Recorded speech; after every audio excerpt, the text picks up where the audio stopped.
Now we will show how to evaluate the results of the test. As we mentioned before, on the left chart, we've got the gases. So the ventilation is in orange, the oxygen is in red, and the carbon dioxide is as a blue line. On the right side, we've got the values of heart rate and the load, so the watts from the bicycle or the treadmill. The red strip shows the predicted values of the oxygen, in this case of VCO2, and in the case of the heart rate, we can show here these are submaximal and maximal value of the heart rate for the patient. And now, what we can do? The first rule is the finding of anaerobic thresholds. We can give it to the computer. It's got a special automatic algorithm of finding the thresholds, so we can just use this button, find 80 point or CP point, and the computer is looking and showing us where he found the 80 point. Of course, it depends on the quality of the test, so every time we should verify if it's proper or not. We can just remove or change the place of 80 point. For example, I'm just right-clicking on the chart and delete, for example, RCP point. And we can see it disappeared. The same, we can remove 80 point, delete 80 point, like this. And we can enter these points manually. So just for better view, we can change the averaging of the data on the chart and in the table. So here is averaging of the data. We can set to time, and we can change the time interval of averaging. So every 15 seconds we can see how the quality of the chart is changing.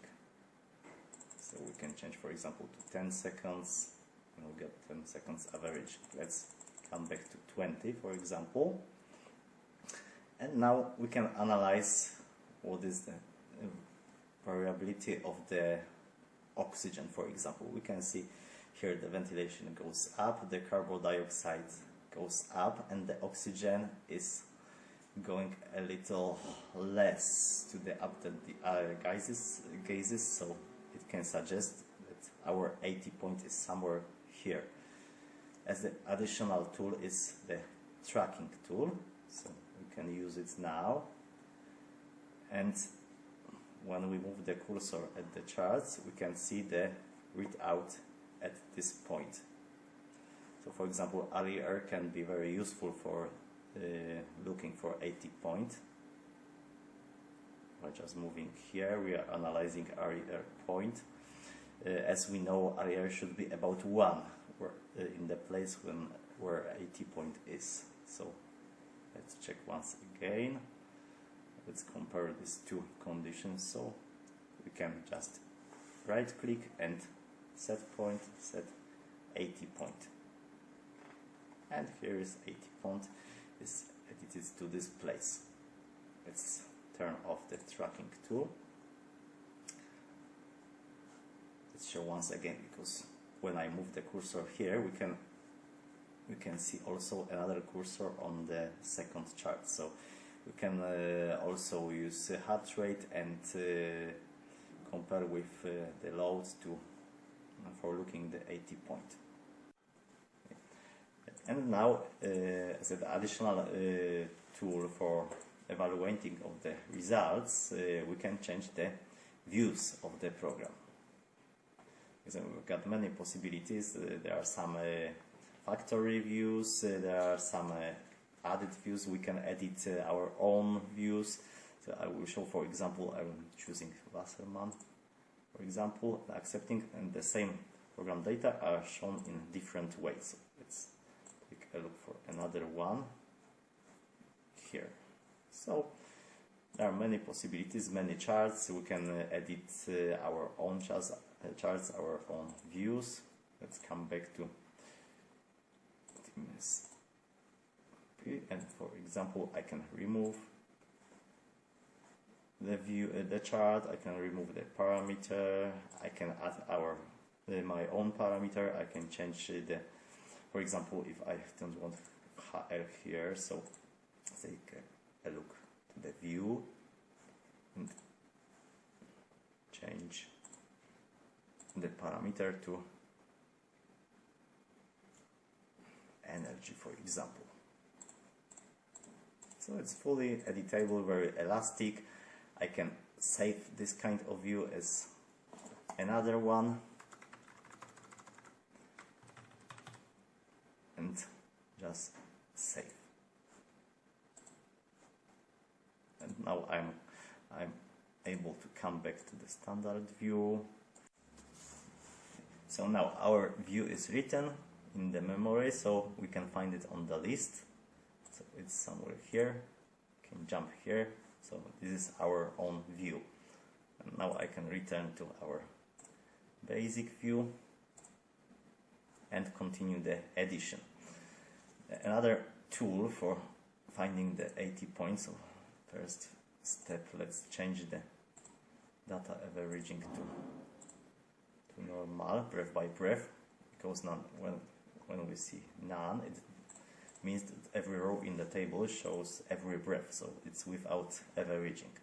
Let's go to 80 label view, 80,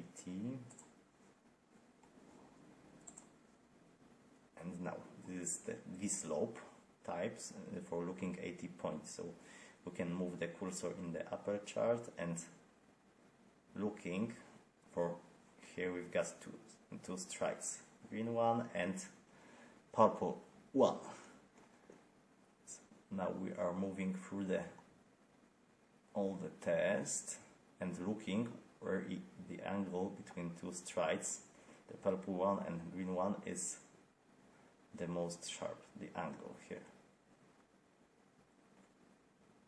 So we are moving for, and now we can see the angle is getting higher. So it also shows the possibility of 80 point in this place. So we can, of course, in this place we can edit the 80 point. Now we can come back to main view.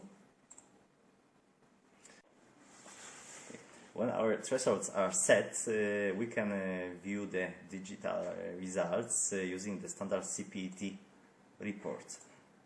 So we are changing, I'll show it once again. We're just choosing CPET and apply view. So we've got standard CPET report. And what we can see in the first column, we've got the parameters, which are described to be in CPET report.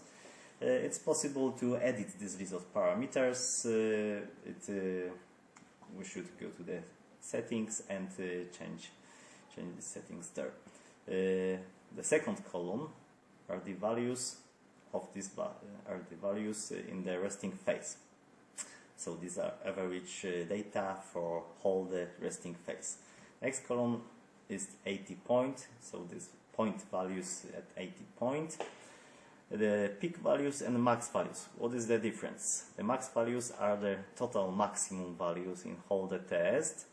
The peak values are average values which are stable through the 30 seconds during the last phase, if the last phase is long enough.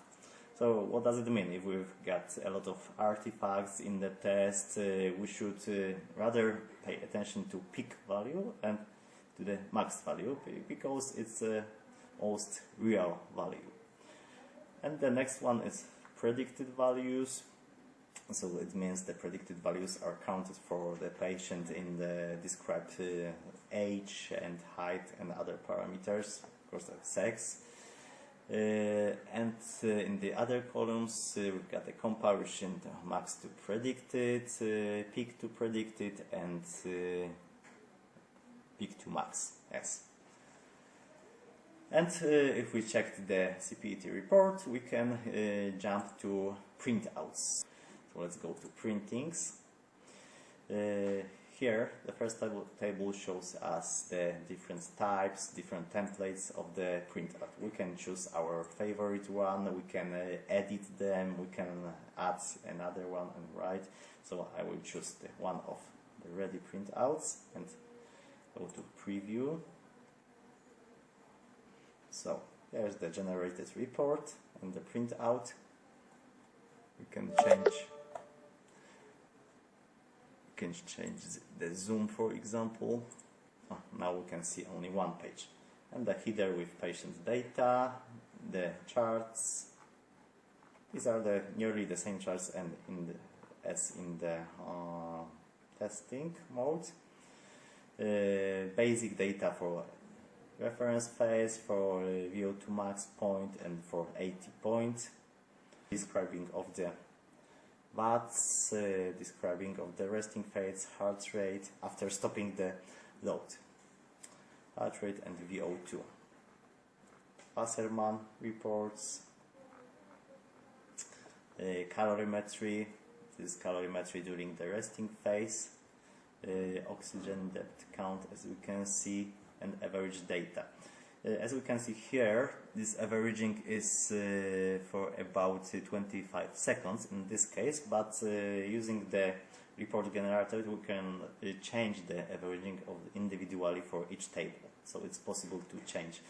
If we give bigger interval, there will be less data in the report, so less pages printed, but the results will be less accurate. And CPT report this is the same report as we could see at our views. Additional parameters, spirometry parameters, because we can enter the spirometry parameters manually during the test or before the test. And they are important because some parameters in the CPT reports, like ventilation, for example, predicted ventilation is counted from the spirometry parameters. And calibration data, this is what we were doing at the beginning, so the results of volume calibration and gas calibration.